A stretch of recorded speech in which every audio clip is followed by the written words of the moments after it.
hello everyone केनेको आपनालोকৰ খবৰ আৰু এতিয়া যেহেতু গৰম আহি আছে সেই কাৰণে মই কেজুৰমান স্ক্ৰিন প্ৰিন্টিংৰ কাপোৰ লৈ আহিছো এজুৰ প্ৰথমতে হোৱাইটত দেখিছে ৰেড কালাৰেৰে কৰা আছে জাপি ডিজাইন কৰা আছে আৰু এতিয়া যেটো গৰম আহিছে সেই কাৰণে অৰ্ডাৰ বিলাক আহিবলৈ লৈছে আৰু মাজতে বহুত বেছি ঠাণ্ডা হওঁতে অৰ্ডাৰ আহি আছিল হলেও অলপমান কমিছিল আৰু গৰমৰ নিচিনা গৰমতো ধৰক কটন কাপোৰ বেছি ভাল পিন্ধিবলৈ ঠাণ্ডাত মানুহে উলৰ কাপোৰে পিন্ধে আৰু প্ৰথম কাপোৰজোৰ আছিল এইজোৰ এই তিনিজোৰ কাপোৰ মই বনাইছিলো হোৱাইটতে আৰু ৰেড ফুল দিছিলো এজুৰ জবা ফুলেৰে দিছো এ দেখিছেনে কেনেকুৱা লাগিছে জনাব আৰু বহুত দিন ভিডিও দিব পৰা নাই বিভিন্ন ব্যস্ততাৰ কাৰণে আকৌ ভিডিওখিনি কন্টিনিউ কৰিম বুলি ভাবিছো আপোনালোকে মৰমৰ সহাৰি দি যাব আৰু এজুৰ সেকেন্ড জুৰ মেখেলাত সদায় তিনিটা ফুলে দিও আপোনালোকে যিসকলে মোৰ ভিডিও চাইছে তেওঁলোকে জানে তিনি লাইনে দিও আৰু অতি কম মূল্যত দিও মই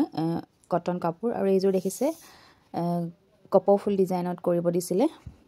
তিনিজোৰ মই তিনিজোৰ বাৰু পঠালো গুৱাহাটীলৈ পঠালো আৰু কাস্টমাৰে বহুত বেছি ভাল পালে আৰু যি দিনা গৈ পাইছেকে কাপোৰ কেইজোৰ সেই দিনাই লগে লগে আকৌ তিনিজোৰ মোক অৰ্ডাৰ কৰিছে ভাল পোৱাৰ বাবে আৰু তেওঁলোকে বহুত ধন্যবাদ আৰু আপোনালোকলৈও ধন্যবাদ সাপোৰ্ট দি আহিছে আপোনালোকে সদায় আৰু ইউটিউবৰ পৰাই মই বহুত অৰ্ডাৰ পাবলৈ সক্ষম হৈছো আপোনালোককো যদি এনেকুৱা কাপোৰৰ দৰকাৰ হয় গৰমত পিন্ধিবৰ বাবে আপোনালোকে মোক কন্টাক্ট কৰিব পাৰে মই কন্টাক্ট নাম্বাৰটো তলত দি থৈছো কাপোৰ কেইজোৰ কেনেকুৱা পালে জনাবলৈ নাপাহৰিব আজিলৈ আহো নেক্সট ভিডিওত আকৌ লগ পাম আৰু কাপোৰ তিনিজোৰৰ ফটো মই লগাই দিছো আৰু সময় তেনেকে নাপাও স্কুলো থাকে তাৰ মাজে মাজে এইবিলাক কৰি গৈছো কৰি ভাল পোৱা কাম যিহেতু আপোনালোকে মৰম আশীৰ্বাদ দি যাব এনেকৈ